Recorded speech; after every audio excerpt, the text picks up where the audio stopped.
வணக்கம் சோதர நண்பர்களே. 2024 ஆகஸ்ட் மாத கிரக அமைப்புகளின்படி மிதுன ராசிக்கான பலன்கள்.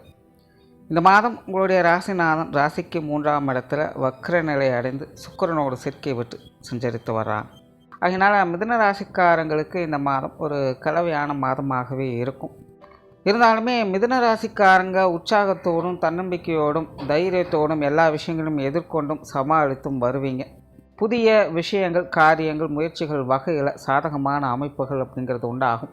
அதே போல் சுப விரயங்கள் ஏற்படக்கூடிய மாதமாகவும் இருக்குது. நிறைய பேருக்கு இந்த ஆடை ஆபரண சேர்க்கைகள் போன்ற விஷயங்கள் ஏற்படலாம். வீட்டுக்கு தேவையான பொருட்களை வாங்கி மகிழலாம்.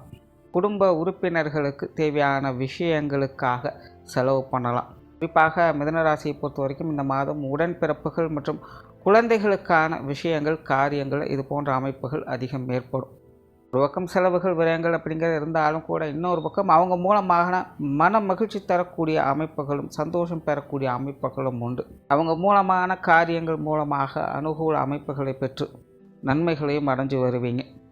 பிரயாணம் சார்ந்த விஷயங்களில் ஈடுபாடுகள் அதிகரிக்கும். குறிப்பாக சிலருக்கெல்லாம் இந்த தொலைதூர பிரயாணங்கள் அப்படிங்கிறது கொஞ்சம் தவிர்க்க முடியாததாகவே இருக்கும்.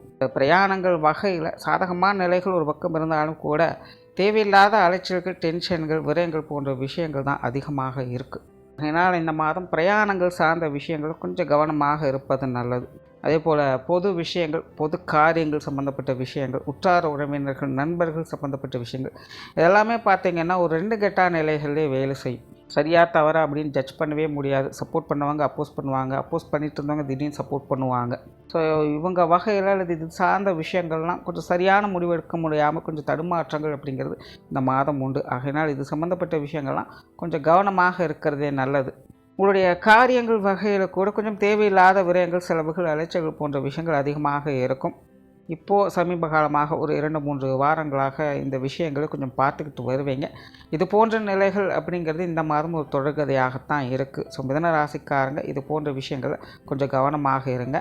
என்னதான் சுப விரயங்களாக இருந்தாலும் கூட இருப்பது எல்லாத்தையுமே செலவு பண்ணிகிட்டே இருக்கிறதும் ஒரு பிரச்சனையாக இருக்கும். அதனால் மிதுன ராசிக்காரங்க இந்த வரவு செலவு சார்ந்த விஷயங்கள் கொஞ்சம் கவனத்தோடு இருக்கிறது நல்லது. அதே போல் இந்த கொடுக்கல் வாங்கல் விஷயங்கள், கடன் சம்பந்தப்பட்ட விஷயங்கள், கொடுப்பதானாலும் சரி வாங்குவதானாலும் சரி, ஒரு பக்கம் சகாய அமைப்புகள் அப்படிங்கிறது வேலை செஞ்சுட்டு இருந்தாலும் இன்னொரு பக்கம் என்னதான் கைக்கு ஒரு நல்லது வந்தாலும் கூட அது எங்கே போச்சு அப்படின்னு தெரிய அளவுக்கு சில சூழ்நிலைகள் அப்படிங்கிறது அமையலாம். அதனால் கொஞ்சம் நிதானித்து யோசித்து இது போன்ற விஷயங்கள் செயல்படுறது நல்லது. சிலருக்கு பழைய கடன்கள், பாக்கிகள் போன்ற விஷயங்கள் வசூலாகும். உங்களுடைய கடன் போன்ற விஷயங்கள் செட்டில் பண்ணுவதற்கான வாய்ப்புகள் அப்படிங்கிறது உருவாகும். ஸோ அந்த மாதிரி உங்களுக்கு ஏதாவது சான்ஸ் கிடைச்சிது அப்படின்னா அதை முன்கூட்டியே செஞ்சிடுங்க. கையில் வச்சுட்டு இருந்தீங்க அப்படின்னா தேவையில்லாமல் ஏதாவது ஒரு வகையில் அது செலவு விரயமாக ஆகிக்கிட்டே இருக்கும். அதே போல் சிலருக்கு மருத்துவ ரீதியான உதவிகள் அப்படிங்கிற இந்த மாதம் தேவைப்படலாம். அல்லது மருத்துவ செலவுகள் அப்படிங்கிறது அதிகரிக்கலாம். வழக்கமாக நீங்கள் ட்ரீட்மெண்ட் பார்த்துட்டு வருவீங்க. உடைய மெடிசனில் திடீர்னு ஏதாவது ஒரு சேஞ்சஸ் ஏற்படுத்துவாங்க. 10 ரூபா செலவாகிற இடத்துல 15 ரூபா செலவாகலாம். இந்த மாதிரி மருத்துவ ரீதியான விரயங்கள் அப்படிங்கிறதும் எதிர்பாராத வகையில் உண்டாகலாம். திருமணம் சம்பந்தப்பட்ட விஷயங்கள் ஒரு சாதகமான அமைப்புகள் உண்டு. மிதுன ராசியை பொறுத்த வரைக்கும் நிறைய வரன்கள் வந்து போவதற்கான வாய்ப்புகள் அதிகம் இருக்குது. இதை பார்த்துட்டு போயிருக்காங்க, இன்னும் எந்த ஒரு நல்ல முடிவு சொல்லலை அப்படின்னு எதிர்பார்த்துட்டு இருக்கவங்களுக்கு ஒரு நல்ல முடிவுகள் கிடைப்பதற்கான வாய்ப்புகள் அதிகமாகவே இருக்குது. திருமண வாழ்க்கை, கணவன் மனைவி உறவுகள் போன்ற விஷயங்கள்லாம் இந்த மாதம் ஒரு சாதகமான நிலைகளில் இருக்குது. வாழ்க்கை துணையின் வகையிலிருந்து சகாயங்களையும் ஆதாயங்களையும் பெறக்கூடிய அமைப்புகள் நிறையவே உண்டு. எந்தபோதும் மிதுன ராசியை பொறுத்த வரைக்கும் அவங்களுடைய வாழ்க்கை துணை அவ்வப்போது கொஞ்சம் கான்ட்ரவர்சியான நிலைகள் கொஞ்சம் டென்ஷன் ஆகிட்டே தான் இருப்பாங்க.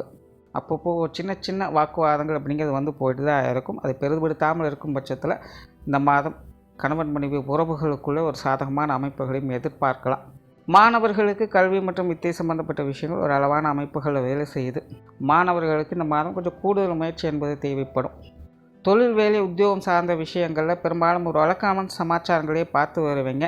இந்த வரவு செலவு சம்பந்தப்பட்ட விஷயங்கள் மட்டும் கொஞ்சம் கவனமாக இருங்க.